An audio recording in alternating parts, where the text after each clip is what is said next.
Tomorrow the president will stand up and say, price of unga is 70 shillings. We may have to live a little bit longer before such a pronouncement is made. The third point being raised is IEBC, that unless we are able to structure IEBC, there will be demonstrations. IEBC is provided for by the Constitution. Number two, we have a statute, the IEBC Act. The appointments that are taking place are in strict compliance with what that law says. How can we then fault a law which we have put into place unless we want ourselves to overthrow our own rule of law? Actually, these demonstrations are not bona fides. They are political. They are what we are calling economic sabotage, because some people feel the only way to try and ruin the government we have today is by doing what they are doing today. They should be condemned, and the police should be enabled to deal with those demonstrations the way the law provides. So I do support that motion.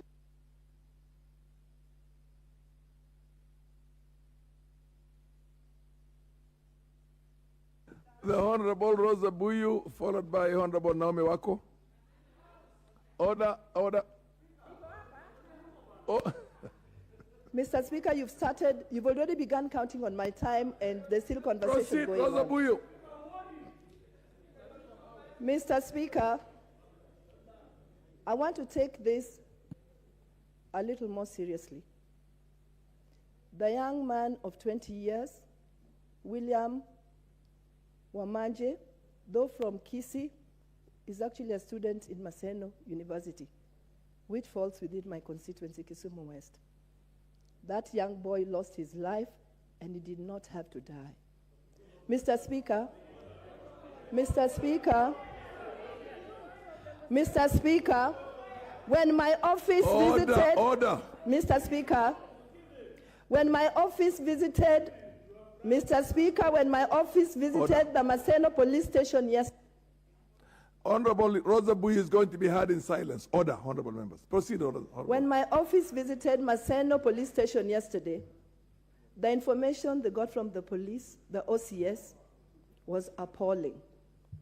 Mr. Speaker, what the OCS said was there were demonstrations in Kisumu town, and so they ferried 3/4 of their men, the police, to Kisumu to quell the demonstrations. When the Maseno University students got out to demonstrate peacefully, and the police decided to use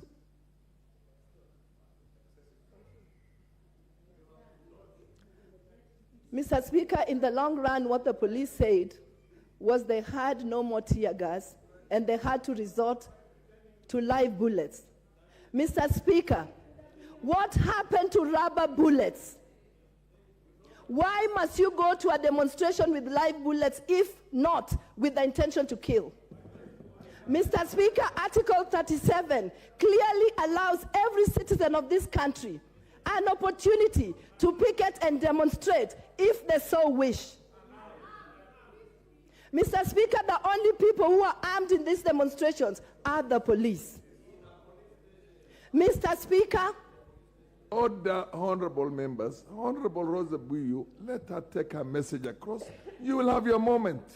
Don't interject. Mr. Speaker, the motion before us today is worried about nothing else but money. But the demonstrations were not just worried about money.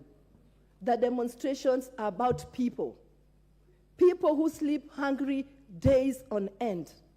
People who are lied to during campaigns that they would have pockets full of money and they would have tables full of food as soon as the new regime came into power, only to discover that they sleep hungry every day. Those are the people who are out on the streets. Mr. Speaker, the demonstrations that you saw yesterday were about Kenyans. Kenyans asking for equitable distribution of opportunities within government amongst 42 tribes of this country, so that not only 2 tribes get involved or get employed within those opportunities. What's your point of order, Honorable Ichungwa? Honorable Speaker, I empathize with the Honorable Rosa Obuyu. But, Honorable Speaker, we cannot use the floor of this House to whip up emotions. Yes. And it is a fact that a student of Maseno University was shot dead.